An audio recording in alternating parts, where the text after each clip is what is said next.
Hello दोस्तों, कैसे हैं आप लोग? बहुत अच्छे होंगे, उम्मीद ऐसी ही है मेरी। आइए हम लोग विशेषण विशेष पढ़ रहे थे, जिसमें से पहला सेगमेंट हम लोगों ने विशेषण विशेष का देख लिया है, जिसमें हम लोगों ने विशेषण के प्रकार वगैरह को देखा, विशेषण किन से बनते हैं, है ना, संज्ञा से कैसे विशेषण बनते हैं, सर्वनाम से कैसे विशेषण बनते हैं, क्रिया से विशेषण कैसे बनते हैं, अवयव से कैसे विशेषण बनते हैं, इन चीज़ों के बारे में भी हम लोगों ने कुछ जिक्र किया था। इस वाले वीडियो में भी हम लोग कुछ देखेंगे।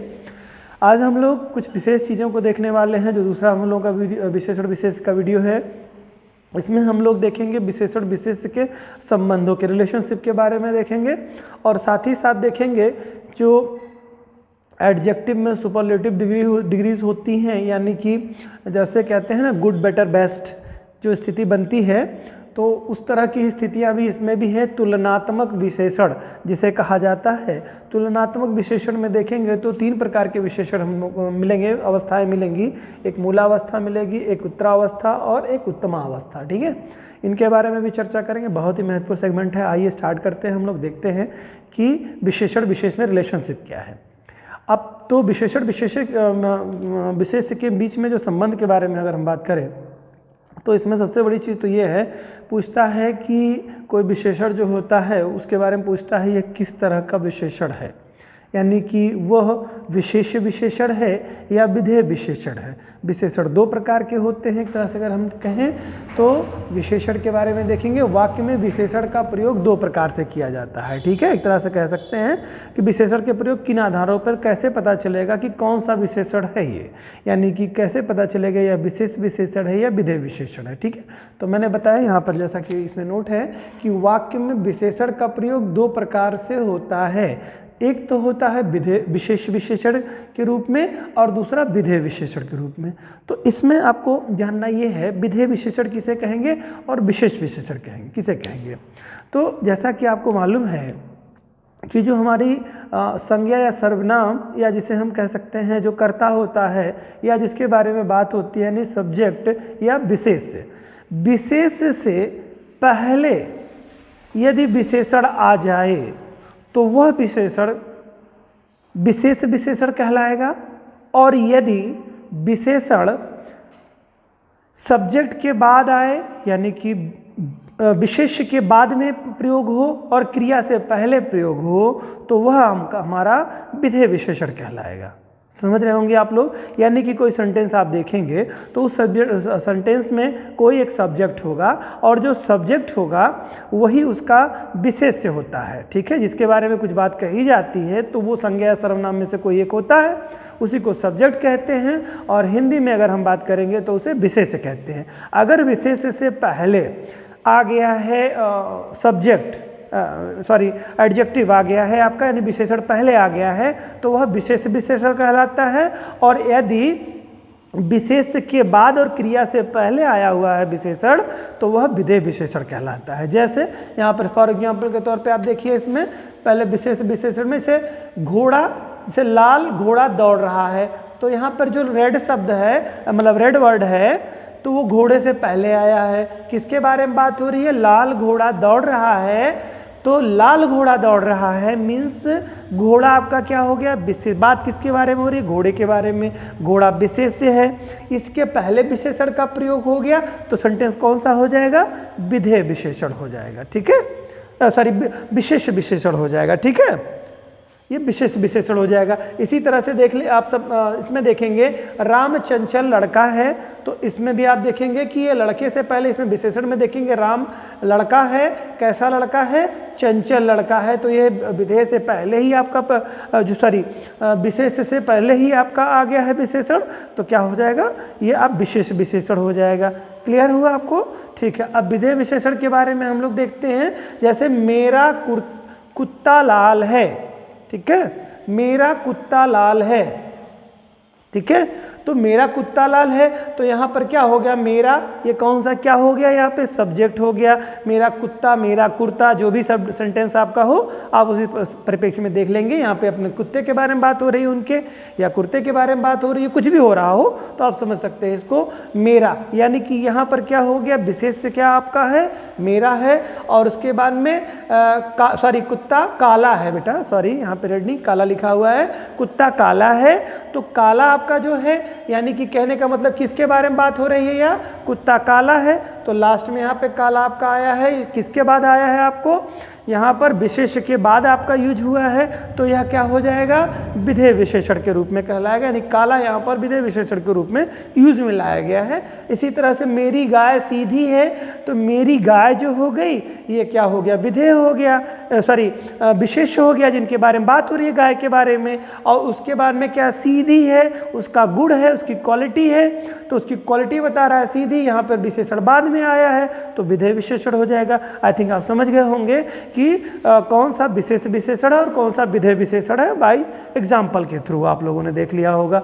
फिर से एक बार मैं रिवीजन कर दूं इसको कि यदि विशेष से पहले विशेषण का प्रयोग हो तो विशेष विशेषण कहलाता है वो, और अगर विशेषण का प्रयोग विधेय के बाद और क्रिया से पहले हो तो वह विधेय विशेषण के रूप में यूज होता है। क्लियर। अब इसकी दो क्वालिटीज़ हैं, थोड़ा सा इसमें से इंपॉर्टेंट कुछ बातें हैं वो थोड़ा सा देख लीजिए। क्या इंपॉर्टेंट बात है कि जो विशेषण है वह कैसे, उसका लिंग और वचन कैसे बदलता है, तो हमेशा विशेषण का लिंग और वचन विशेष के लिंग और वचन के आधार पर होगा। यानी विशेष अगर मेल फीमेल है तो विशेषण भी फीमेल के रूप में ही यूज होगा, ठीक है। और अगर विशेषण मेल है तो जो आपका विशेष मेल है यानी पुरुष है तो उसके हिसाब से ही विशेषण आपका प्रयोग में लाया जाएगा, ठीक है, मेल के हिसाब से प्रयोग में लाया जाएगा। और वचन अगर आप देखा जाए बहुवचन में अगर विशेष है तो आपका विशेषण भी बहुवचन में ही होगा, ठीक है। तो यानी कि पहला रूल इसमें आप देखेंगे कि जब भी आप विशेषण का यूज करेंगे तो आप देखेंगे सब्जेक्ट जो आपका है यानी कि जो विशेष है अगर क्या उसका लिंग क्या है, जो लिंग होगा उसी हिसाब से आप विशेषण का भी लिंग बदल देंगे, ठीक है। और अगर विशेषण का जो बहुवचन में है, विशेष अगर बहुवचन में है तो आपका वह भी बहुवचन में ही होगा, क्या, विशेषण भी बहुवचन में होगा, ठीक है।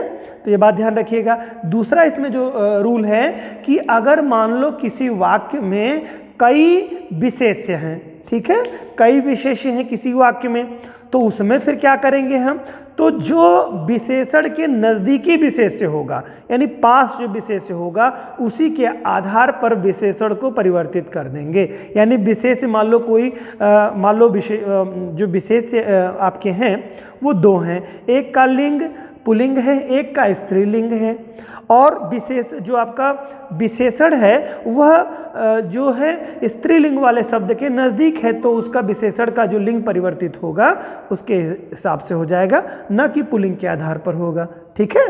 तो ये बात थोड़ा ध्यान रखिएगा, एग्जाम्पल भी थोड़ा देख लीजिए तो आपको और स्पष्ट हो जाएगा। यहाँ पहले वाले में है क्या कि विशेषण का लिंग जो परिवर्तन होगा परिवर्तित होगा वो किसके आधार पर होगा, विशेष के आधार पर। देखिए बड़ा आदमी सुंदर स्वभाव का होता है, बड़ा आदमी सुंदर स्वभाव का होता है, तो बड़ा आदमी है सुंदर स्वभाव का होता है, तो यहाँ पर भी सेंस देखेंगे कि जिस हिसाब से होगा उसी के हिसाब से परिवर्तित हो रहा है। सरिता भली लड़की है, सरिता भली लड़की है, तो सरिता देखिए लड़की है भली हो गई यहाँ पे, अगर लड़का होता तो यहाँ पे भला लड़का है हो जाता, ठीक है। अगर मान लो सरिता की जगह पे राम ले लेते तो राम भला लड़का है हो जाता। तो यहाँ पर जो भला भली शब्द जो यूज हो रहा है, या मान लो यहाँ पर होता वे लड़के भले हैं, तो लड़के बहुवचन तो भले ये हो जाता, ठीक है, ये विशेषण आपका परिवर्तित हो जाता। सेम इसी तरह से अगर हम देखेंगे कि मैंने क्या कहा, नज़दीकी है जो आपका विशेष्य होगा उसी के आधार पर विशेषण का परिवर्तन। से अच्छी कलम से कलम और कागज़, ठीक है, तो अच्छी कलम और कागज़, तो यहाँ पर जो नज़दीकी जो अच्छी यानी विशेषण के जो नज़दीक है वो कलम है, तो कलम क्या है, स्त्रीलिंग में आपका आ जाएगा, तो अच्छी है, कलम अच्छी है, ठीक है। अगर वो पुल्लिंग होता तो आपका उसमें हो जाता आपका अच्छा हो जाता वो। नए पुरुष और नारियां, ठीक है, तो नए पुरुष और नारियां, तो देखो यहाँ नज़दीक में क्या है, नए, यहाँ नए जो आपका विशेषण के रूप में यूज हो रहा है, और यहाँ पर सबसे नज़दीकी क्या है, पुरुष है, यहाँ पर नारियां बाद में है, तो यहाँ पर क्या नए शब्द का यूज हो जा रहा है यहाँ पर पुल्लिंग के आधार पर। उसी तरह से पीला कुर्ता और धोती, तो क्या हो जाएगा, यहाँ पर कुर्ता पहले पड़ रहा है धोती बाद में पड़ रहा है, तो यहाँ पर पीला कुर्ता के आधार पर परिवर्तित हो जा रहा है लिंग, ठीक है।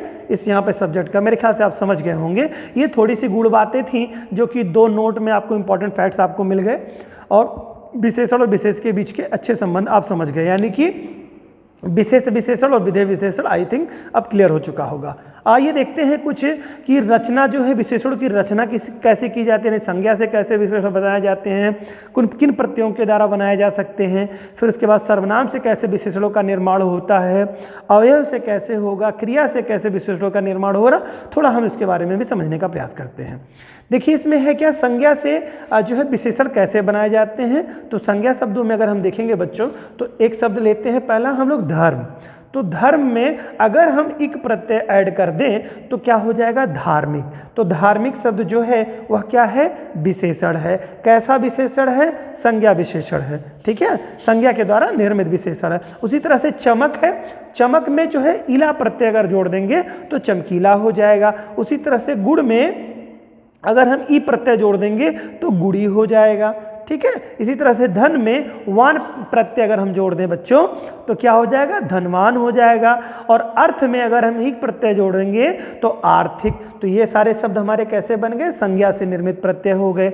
अब हम लोग देखते हैं सर्वनाम से कुछ शब्दों को कि सर्वनाम से कैसे प्रत्यय जो है विशेषण का निर्माण किया जा सकता है।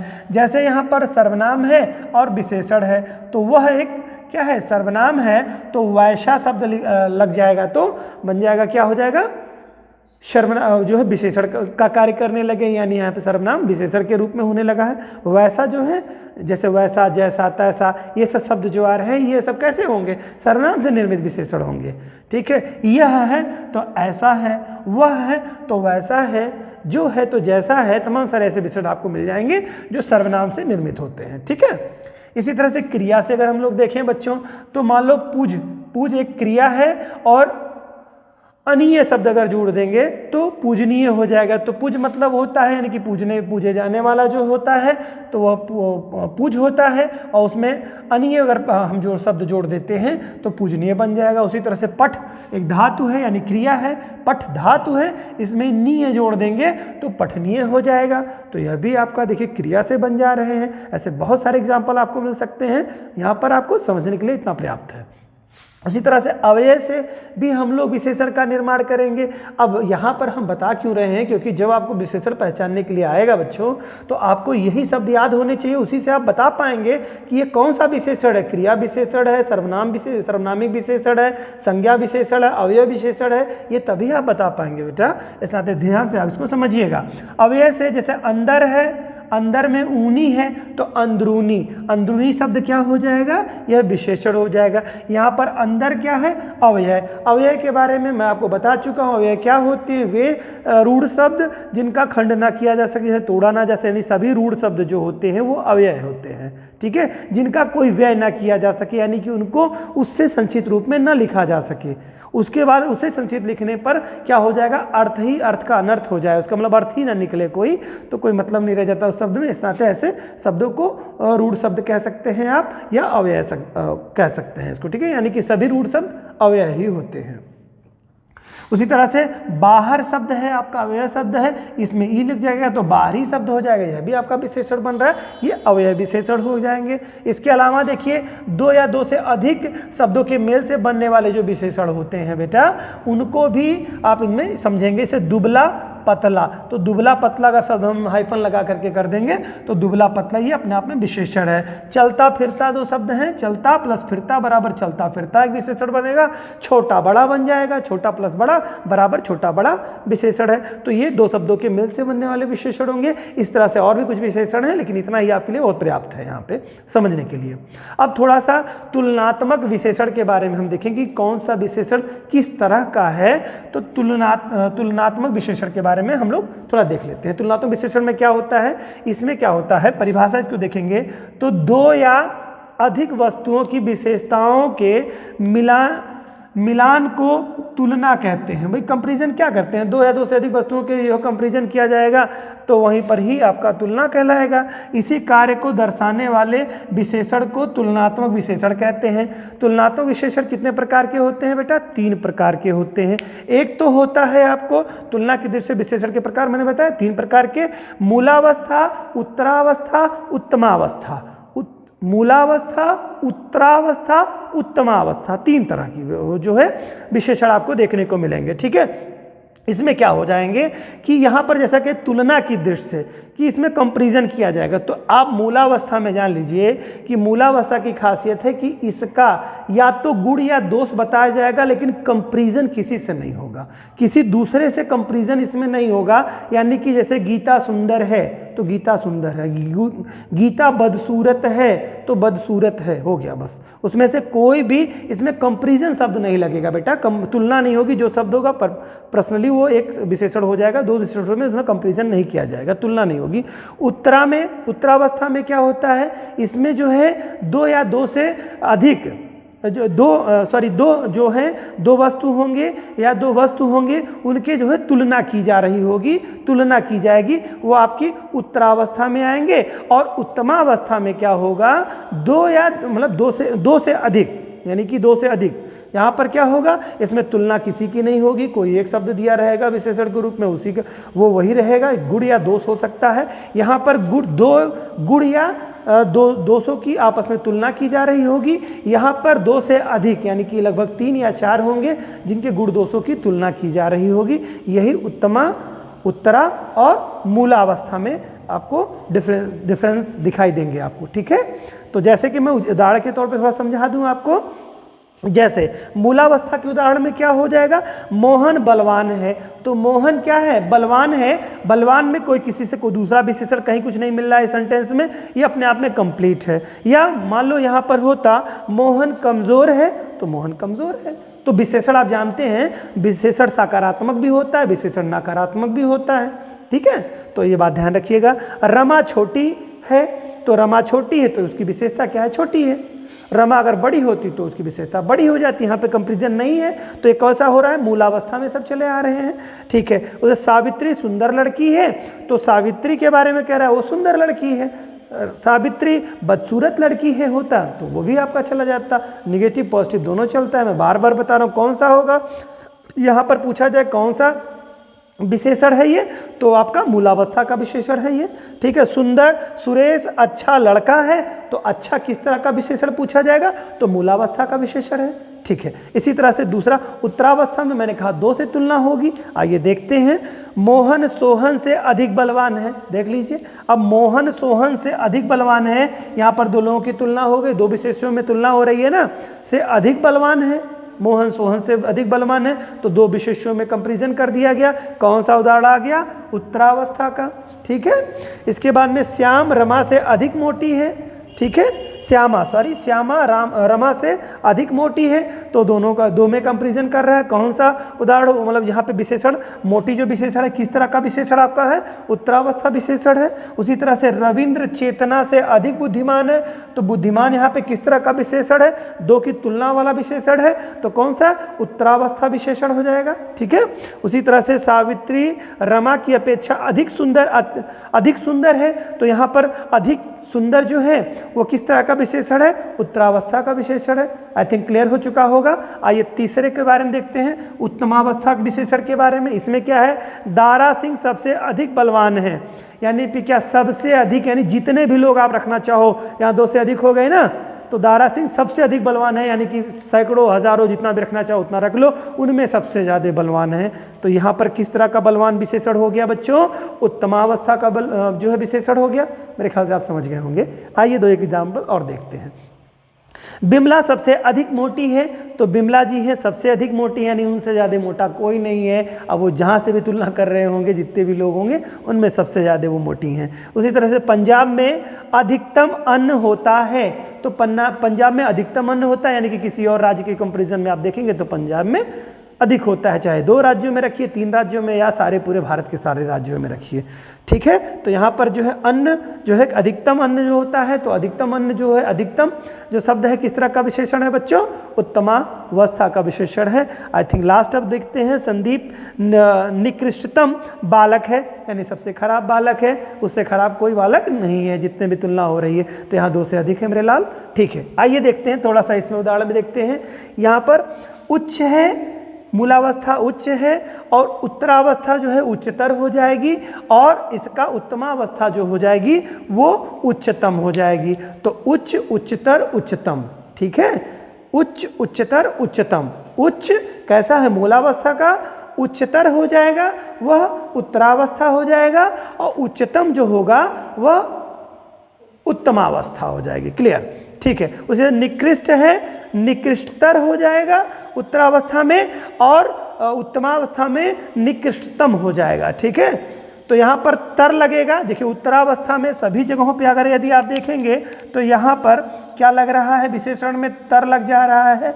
तो तर अगर लगा रहेगा बच्चों तो यह उत्तरावस्था में होगा और तम अगर लास्ट में लगा रहेगा विशेषण में तो ये क्या हो जाएगा, उत्तम, मतलब उत्तम अवस्था विशेषण के रूप में आएगा। मेरे ख्याल से आप समझ गए होंगे। एक शब्द और मैं पढ़ दे रहा हूँ यहाँ पर, शुभ्र है तो शुभ्रतर है, शुभ्रतम है। ठीक है, तो ये शब्द हैं और आप इसको देख लीजिएगा। उम्मीद है कि विशेषण में अब काफ़ी कुछ अच्छी समझ आपके अंदर विकसित हो चुकी होगी और विशेषण में कुछ पहचानने में शायद असुविधा आपको नहीं होगी। इस वीडियो को देखिए, नेक्स्ट वीडियो के साथ किसी और नए सेगमेंट के साथ हम लोग मिलेंगे। इसके लिए तब तक के लिए आपको बहुत बहुत धन्यवाद।